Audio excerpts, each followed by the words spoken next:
Hello viewers. In this video, I'm going to discuss about some real-world cases in the field of green chemistry. Here, I will be discussing about surfactant for carbon dioxide, safe marine antifoulant, right fit pigment, green synthesis of plastic made from corn, healthier fats and oil by green chemistry, and cradle-to-cradle carpeting. First, let us see what are the surfactants for carbon dioxide.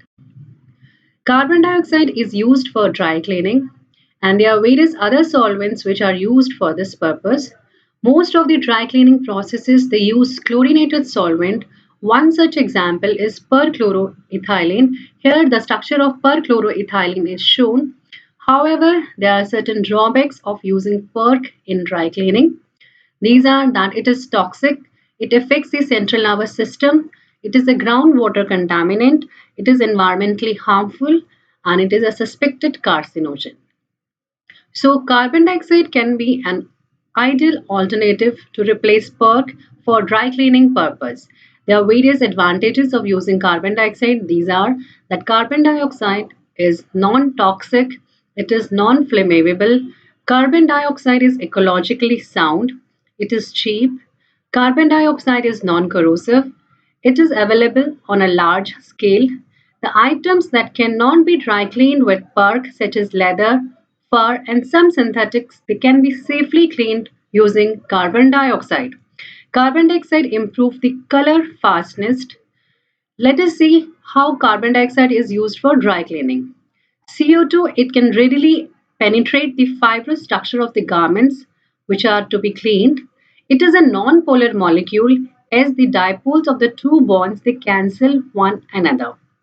Carbon dioxide thus dissolves small non-polar molecules, hydrocarbons, and other organic molecules. So it is a good dry cleaning agent for fatty and greasy stains, but it does not dissolve larger molecules such as oils, waxes, grease, polymers, protein, and polar molecules. It is less good for stains from red wine, egg yolk, etc. Now here we will see the surfactants which are used for carbon dioxide. Surfactants are molecules which contain polar as well as non-polar portion. If surfactants are used for cleaning purpose, they increase the solubility of the some insoluble substances. To overcome the limitation of dry cleaning with carbon dioxide, the commercial dry cleaning systems they also use surfactant with CO2. These surfactants which are used with carbon dioxide they are different from those which are used in normal wet cleaning processes since they must be compatible with the stain as well as with carbon dioxide. Here the surfactants they contain fluorinated functions to make it carbon dioxide compatible. Such surfactants are expensive and they are largely recycled. So a surfactant should have a carbon dioxide philic that is a fluorinated portion and a carbon dioxide phobic functionality like hydrocarbons greater than 20 carbon atoms. So here two examples of such surfactants are shown which has carbon dioxide phobic and carbon dioxide philic portions in them. So these types of surfactants are used for dry cleaning with carbon dioxide. The Presidential Green Chemistry Challenge Award in 1997 was awarded to Professor D. Simon. He developed these new detergents that allow carbon dioxide, a non-toxic gas, to be used as a solvent in many industrial applications. He received the Presidential Green Chemistry Challenge Award in 1997 for his discovery and development of the CO2 surfactant, which we have just discussed about. Next, we will discuss about the designing of environmentally safe marine antifoulant. Now, before this, first we will understand what are foulants. The ocean rocks or dock pilings, they're covered with soft and hard foulants. Soft foulants are algae and seaweeds. Hard foulants are barnacles and diatoms. The hull of a ship is immersed in water for several years, and so there is buildup of marine organisms on the ship, and it can lead to a significant hydrodynamic drag on the ship. This fouling causes additional cost as increased fuel consumption and cleaning. Now, next comes the role of antifoulant. So here you can see a picture where a ship hull is being cleaned of fouling in a dry dock. Now, in order to inhibit the attachment and growth of marine organisms, the hulls of a ship are usually treated with chemical compounds. These compounds are known as antifoulants and they are dispersed in the paint as it is applied to the hull. So, a substance which is designed to prevent, reduce, or eliminate fouling is called antifoulant. For example, TBTO and C9211. These are two examples of antifoulant. First, we will see what is TBTO. TBTO is an organotin compound. The full form is tributyltin oxide. It TBTO it leaches from the hull and it kills the fouling organism in the surrounding area. There are advantages of using TBTO are it is a very effective antifoulant and so it saves the money of the shipping industry by reducing the fuel consumption and reducing the dry dock time by killing the fouling organisms. However, there are certain drawbacks of TBTO, which is a tin-based compound. So this TBTO and other organotin antifoulants, they have long half-lives and the half-life of TBTO in seawater is greater than 6 months. So a significant concentration of these compounds can be found in the ocean sediments as well as in the water. These organotin compounds they try to bioconcentrate and the concentration of TBTO in marine organisms can be 10 to the power 4 times greater than the concentration of TBTO in the surrounding water. So because of these drawbacks there are need for some better and safer antifoulants. One such example is the C9211. So C9211 is a green or antifoulant and it is one of the most significant advancements in the area of antifoulant and it was made by Rom and Hash company and they developed C9211. The active ingredient in C9211 is 4,5-dichloro-2-N-octyl 4-isothiazoline 3-one. In short, it is known as DCOI and here you can see the structure of DCOI. The Presidential Green Chemistry Challenge Award 1996 in the category The Design of Chemicals Which Are Less Toxic Than Current Alternatives was won by C9211.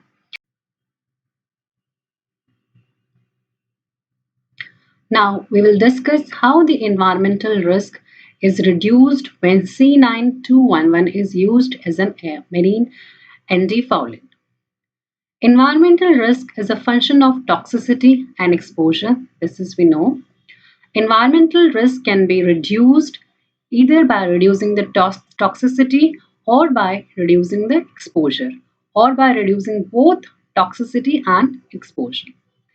DCOI is an active ingredient of C9 antifoulant. It is acutely toxic to marine organisms, but it is active against algae and diatoms, which are the foulants, which cause fouling, at a concentration of around 10 parts per billion and towards barnacles at a concentration of parts per million level.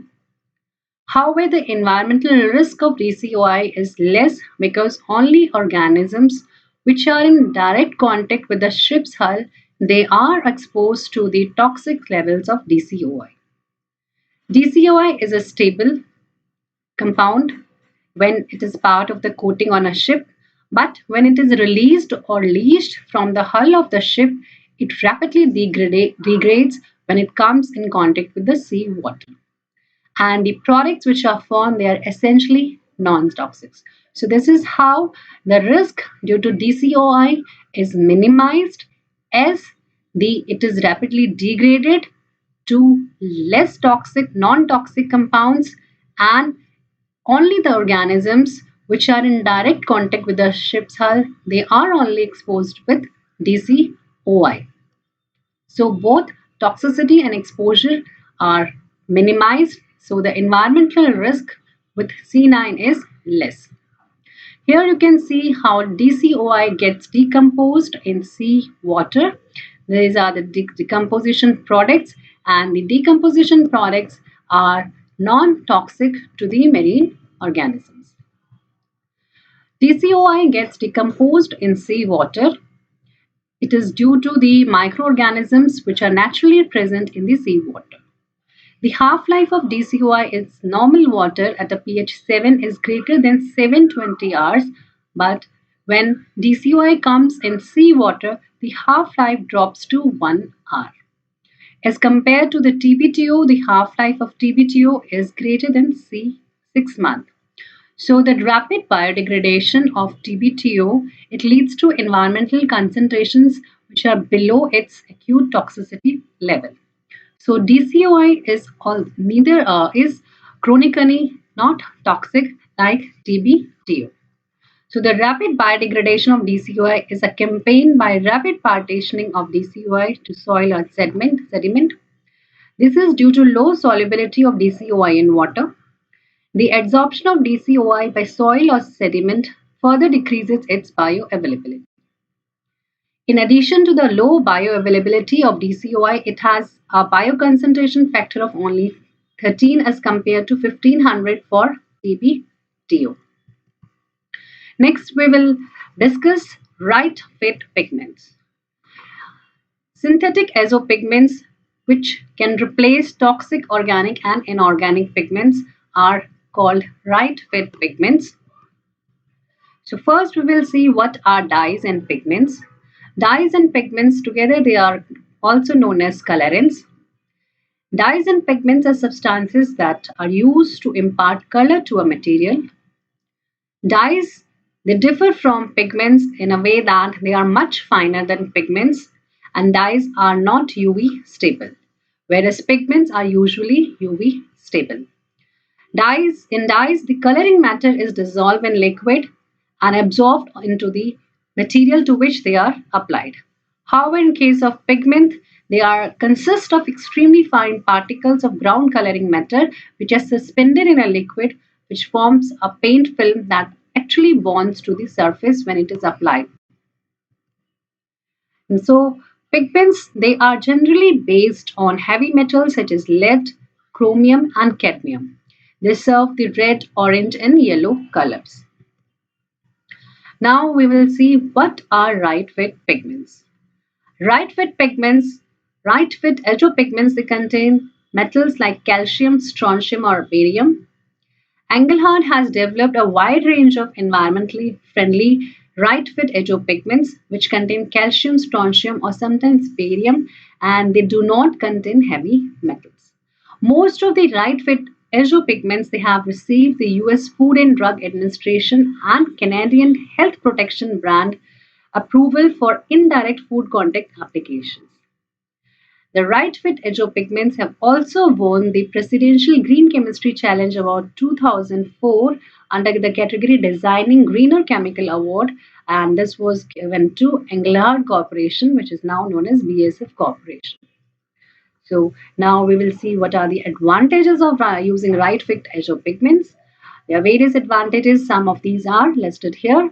They have the right cost to performance value, that is, they have low cost. They have low potential toxicity. Their physical properties and structural similarities are similar to many widely used food colorant. The pigments are manufactured in aqueous medium, so it eliminates the exposure to the polychlorinated intermediates or organic solvents, which are generally associated with the synthesis of traditional pigments. These right fit azopigments have good dispersibility. They have improved dimensional stability. Right fit azopigments have improved heat stability, improved color strength. Right fit azopigments also cover a wide color range from purple to green shade and to yellow color. These right fit azopigments, they are mutually compatible. So two or more pigments, they can combine to achieve any desired intermediate color or shade. Thus, they eliminate the risk to human health and environment from exposure to heavy metals. So these are the various advantages of right fit azopigments. Now here are the examples of right fit isopigments. First, the pigment red, and other is a component right fit scarlet. So you can see both these examples, they have a azo linkage in one case, and these are prepared by diazotization of a substituted aniline and beta naphthol in aqueous medium. Our next category of real world cases is the polylactic acid. So here we will see an efficient green synthesis of a compostable and widely applicable plastic which is made from corn. First, we will see the conventional synthesis of lactic acid. So you can see conventionally lactic acid is synthesized from acetaldehyde by using hydrogen cyanide and a catalyst. It gives lactanonitrile, which on hydrolysis using sulfuric acid form a racemic mixture of DL and lactic acid. So this is the chemical synthesis of lactic acid.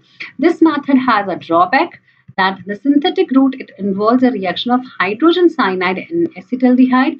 Both these starting materials are not benign. The lactanonitrile is isolated by distillation and then hydrolyzed by sulfuric acid. In here, ammonium sulfate is produced as a byproduct and the overall atomic economy of this step is reduced.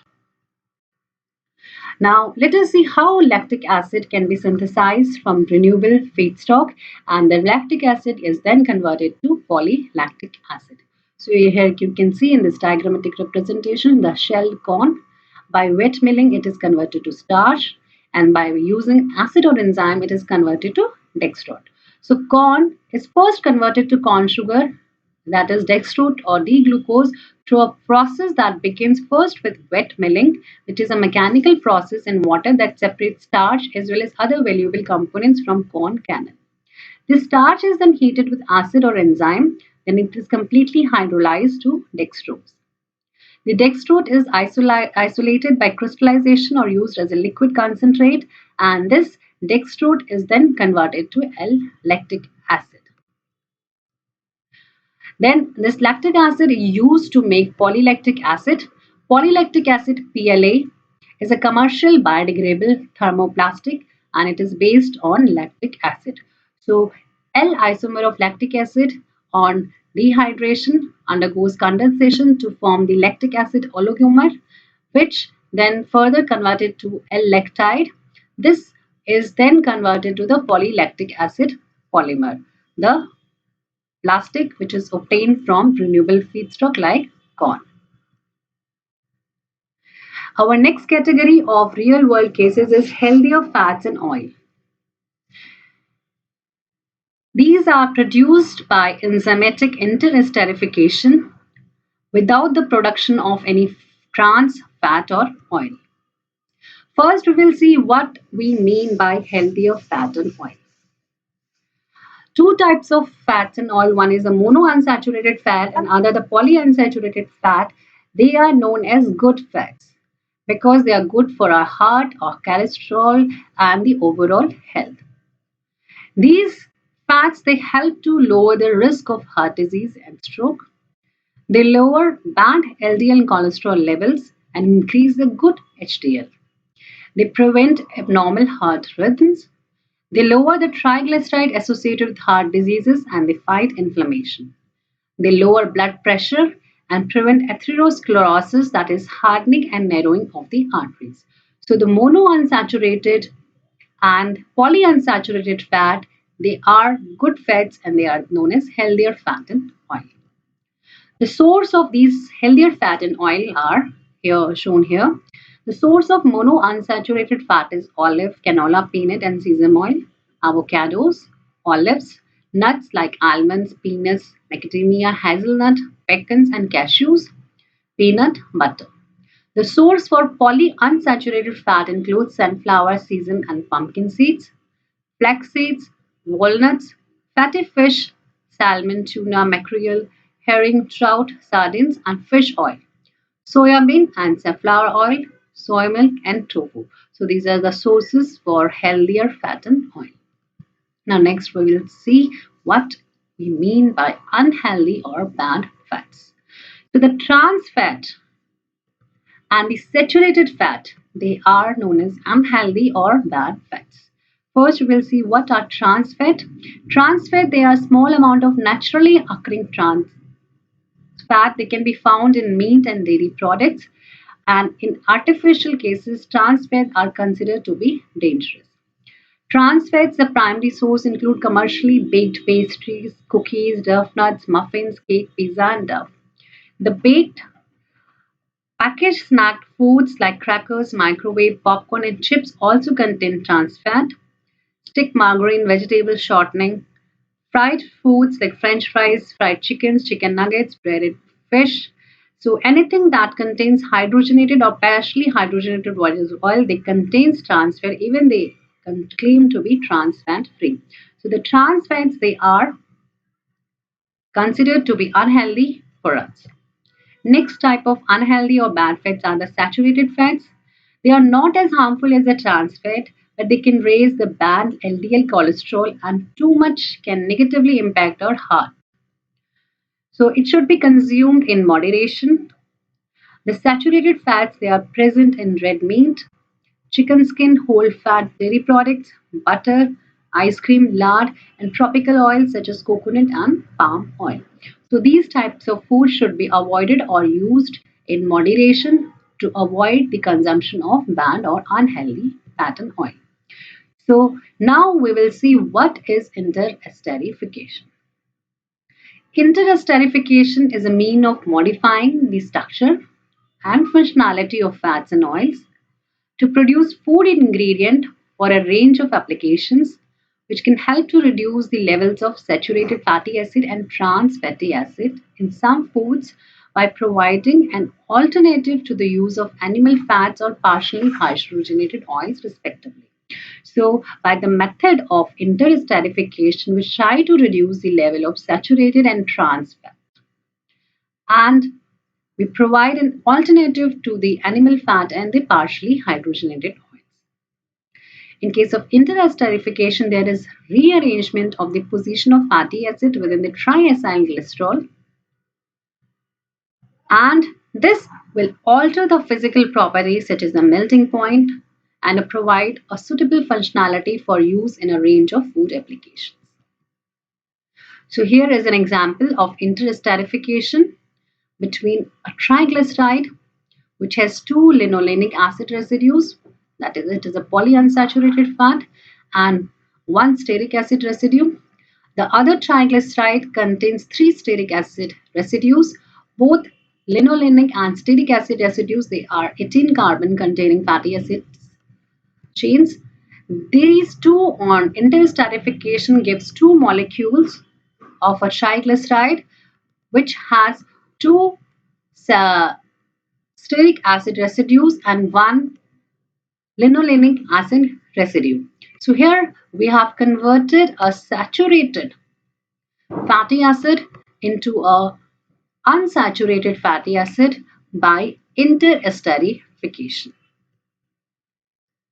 So enzymes are used for interesterification. This interesterification is done by using enzymes, and there are various benefits of using enzymes for interesterification because enzymes, they provide simple, efficient, and environmentally friendly way to reduce margarines without trans fat. They improve the product quality and production yield. A novozyme lipase lipozyme, it yields higher quality and with no color chain, low diglycerides, and fewer byproducts when it is used for interesterification. So here in this picture you can see this is the oil sample, and by enzymatic and chemical treatment, when interesterification is carried out, you can see the color change. When with enzymes the color remains same, while using a chemical catalyst the color changes and it needs further purification. So by enzymatic method, if interesterification is carried out, then we get a better quality of oil. The Presidential Green Chemistry Challenge Award 2005 was awarded to Archer Daniels Midland Company and Novozyme for under the category Greener Synthetic Pathways Award. Novel lipid is a low trans fat and oil produced by enzymatically interesterification of vegetable oils using lipozyme. There are various environmental benefits associated with enzymatic interesterification. That it eliminates the use of hazardous chemicals, it eliminates byproduct or waste, it improves the use of edible oil resources and improved public health. Now, our last category of real world cases is the development of fully recyclable carpet, that is a cradle to cradle carpeting technology. So let us see what is cradle to cradle carpeting. The German chemist Michael Brugmann, he developed a new approach of recycling which we know as cradle to cradle or C2C. This name came after the book Cradle to Cradle, Remaking the Way We Make Things, and it was authored by Michael Brugmann and an American architect William McDonough in 2002. The Environmental Protection Encouragement Agency (EPA), founded by Brugmann in 1987, it assists industry in the development of C2C compliant product, that is cradle to cradle carpet technology. Europe produces about 4 lakh tons of carpets per year, according to the carpet company TBTO based in Welswick, Netherlands. Amongst all of the used carpets, they end up in landfills or they are incinerated. This company succeeded in developing cradle-to-cradle technology to produce and recycle carpets that are C2C compliant. Currently, the recycling is done with TBTO's innovation separation technique called Refinity.